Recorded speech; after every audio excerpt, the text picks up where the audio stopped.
ሰላም ጤና ይስጥልን። የተወደዳችሁና የተከበራችሁ የቻናላችን ተከታታዮች በመላው ዓለም ላይ ከጫፍ እስከ ጫፍ ለምትገኙ አመሻሹን እጅግ ወሳኝና አነጋጋሪ የሆኑ መረጃዎችን ይዤላችሁ ቀርቤያለሁ።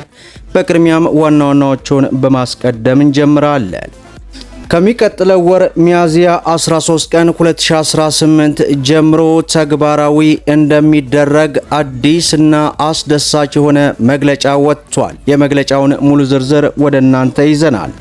በሌላው መረጃችን ኢራን ከባህረ ሰላጤው ሀገራቶች አልፎ ወደ አፍሪካ ሀገራት እንግዲህ በመግባት ማስጠንቀቂያ መስጠቷ ተሰምቷል። ይህንንም በዝርዝር ይዘነዋል።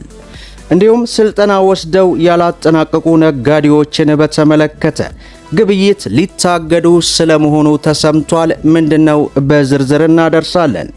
በሌላው መረጃችን አዲስና አነጋጋሪ የሆነ መረጃ ወጥቷል። በዚህ መረጃ መሰረት እንግዲህ የቤት ባለቤት የሚያደርገውን አዋጅ በተመለከተ ሙሉ ዝርዝር በዚህ ሰዓት ይፋ ሆኗል።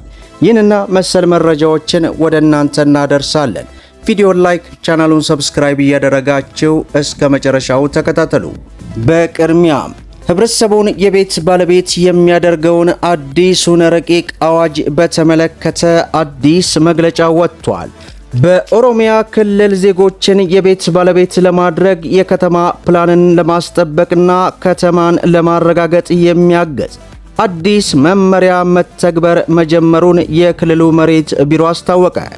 በክልሉ ካቢኔ ህገወጥ የከተማ ቤትን ህጋዊ ለማድረግ የጸደቀውን ደንብ መነሻ በማድረግ የክልሉ መሬት ቢሮና ጠቅላይ አቃቢ ህግ ማብራሪያ ሰጥቷል። የክልሉ መሬት ቢሮ ኃላፊ መሰረት አሰፋ እንደ ክልል መሬትን በዘመናዊ መንገድ ለማስተዳደር የመሬት አጠቃቀም ፕላን መተግበርና የካዳስተር ስርዓትን ወደ ትግበራ እንዲገባ መሆኑ ገልጸዋል።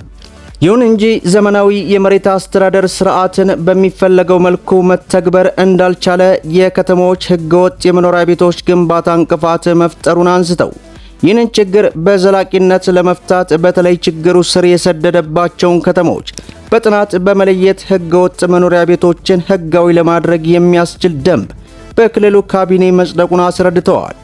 ደንቡ በክልሉ ከተሞች ዜጎችን የቤት ባለቤት ለማድረግ የከተማ ፕላን ለማስጠበቅና ከተሜነትን ለማረጋገጥ ትልቅ እገዛ እንደሚያደርግ አመላክቷል።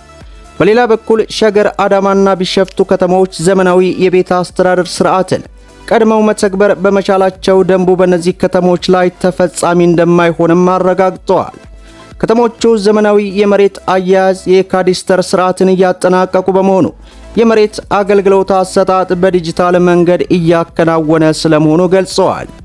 ይህም ከተሞቹ ፈጣን እድገት ላይ እንዲገኙ ከማስቻል ባለፈ የገቢ አሰባሰብ አቅማቸውን በማሳደግ የመሰረተ ልማት ዝርጋታ እንዲፋጠን ማገዙንም አስረድተዋል።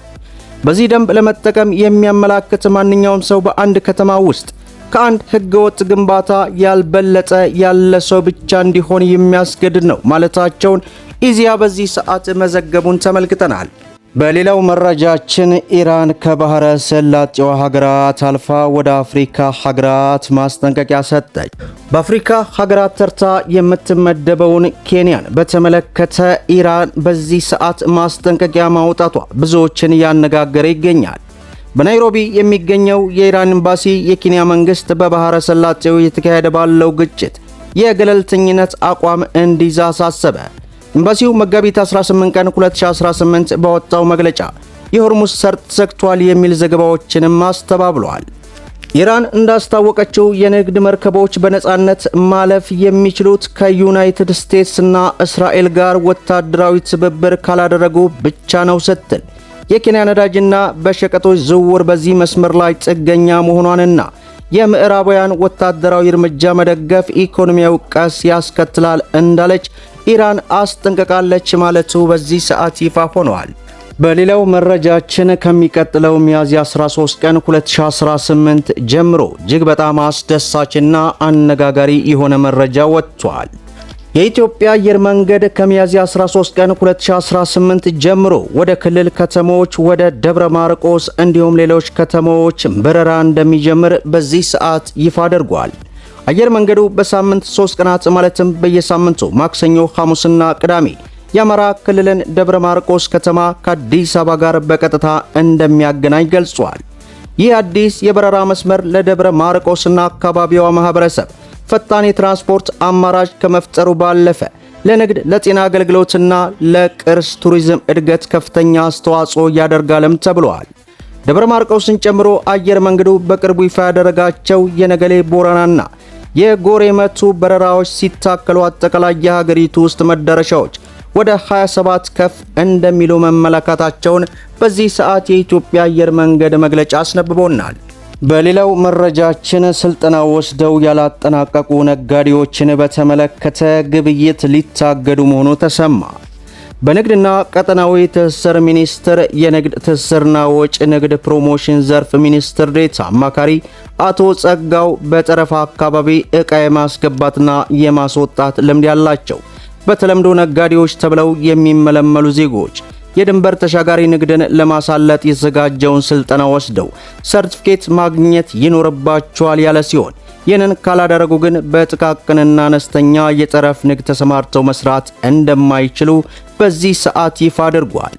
በጠረፍ አካባቢ በድንበር ተሻጋሪ ንግድ የሚሳተፉ ነጋዴዎች በአካባቢው ማህበረሰብ የሚመለመሉ ሊሆኑ እንደሚገባ፣ ለማህበረሰቡ የሚሰጡት አገልግሎትም የተመጣጠነና የተለካ እንደሚሆንም ተገልጿል። ስልጠናው የንግድ ፍቃድ የሚገኝበትና የጉምሩክ መስፈርቶችን ማለፍ የሚቻልበትን ሂደት የሚያካትት በጠረፍ አካባቢዎች ለግብይት የሚሆኑና የማይሆኑ ምርቶች የትኞቹ ናቸው የሚሉትና ሌሎች ተያያዥ ጉዳዮችን አጠቃሎ የሚይዝ ማዕቀፍ እንደሆነ ተብራርቷል። የድንበር ተሻጋሪ ንግድ ማኑዋል በድንበር አካባቢ ያሉ ዜጎች ከመሃል ሀገር ሸቀጦች ገዝተው ከመጠቀም ይልቅ እዚሁ አካባቢ የሚገኝ ምርትና አገልግሎትን በጠረፍ ንግድ በተሰማሩ ነጋዴዎች አማካኝነት እንዲገበያዩ የሚያስችል መሆኑ ገልጿል። የአካባቢው ማህበረሰብም ወደ ሀገር ውስጥ ምርቶችን መጥኖ እንዲያስገባና እንዲያስወጣ የሚያደርግና ትልልቅ ነጋዴዎች የሚጠቀሙበትን መስፈርት ሳያሳልፍ በመለመልመል ነጋዴዎች አማካኝነት አገልግሎት ማግኘት እንደሚያስችል ተናግረዋል። የስልጠናው ማኑዋል በድንበር ተሻጋሪ ንግድ የተፈቀዱና ያልተፈቀዱ ተግባራት ላይ ሰፊ ግንዛቤ የሚፈጥርና በሀገር ውስጥ መካከል የንግድ ትብብር የሚያሳልጥ እንደሚሆን አስረድተው ከዚህ በተጨማሪም የዜጎችን የሥራ ዕድል ለማስፋት ዘርፉ በአገር ውስጥ ጠቅላላ ምርት ያለውን አበርክቶ ለማሳደግና በአገር መካከል ሰላምን ለማስፈን እንደሚረዳ ተገልጿል። ስልጠናው ከ60 እስከ 120 የሚሆኑ ነጋዴዎች በድንበር አካባቢ ንግድ በአንድ ቡድን ተደራጅተው እንዲሰሩ እየተደረገ ያለውን ንቅናቄ የሚያጠናክር እንደሚሆን አስረድተዋል።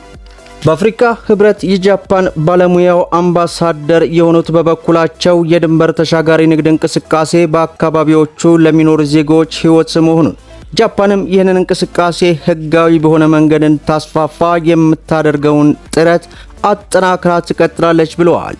የስልጠናው ማኑዋል በንግድና ቀጠናዊ ትስስር ሚኒስቴር፣ በዓለም የፈለስተኞች ድርጅት፣ በኢሚግሬሽንና ዜግነት አገልግሎት፣ በኢትዮጵያ ፌዴራል ፖሊስ፣ በኢትዮጵያ ፖሊስ ዩኒቨርሲቲ፣ በኢትዮጵያ ህብረተሰብ ጤና ኢንስቲትዩት፣ በኢትዮጵያ ጉምሩክ ኮሚሽን አጋርነት ከጃፓን መንግስት ጋር በተገናኘ የፋይናንስ ድጋፍ እየተዘጋጀ እንደሚገኝ ተገልጾ ይህ መደበኛ ያልሆነ የድንበር ተሻጋሪ ንግድ ከቀጠና ንግድ ውስጥ ከ30 እስከ 40 በመቶ የሚሆን ድርሻ እንደሚይዝ በዚህ ሰዓት ሪፖርተር አስነብቦናል። መደመጥ ያለባቸው ወሳኝና አነጋጋሪ የሆኑ መረጃዎችን ይመስላሉ። ቪዲዮን ላይክ ሸር አድርጉት እያልኩ እስከ ፍጻሜ ድረስ አብራችሁን ስለቆያችሁ ልባዊ ምስጋናችንን እየሰጠን በሌላ ቪዲዮ እስከምንገናኝ ወሰላሙ አለይኩም ወራህመቱላህ።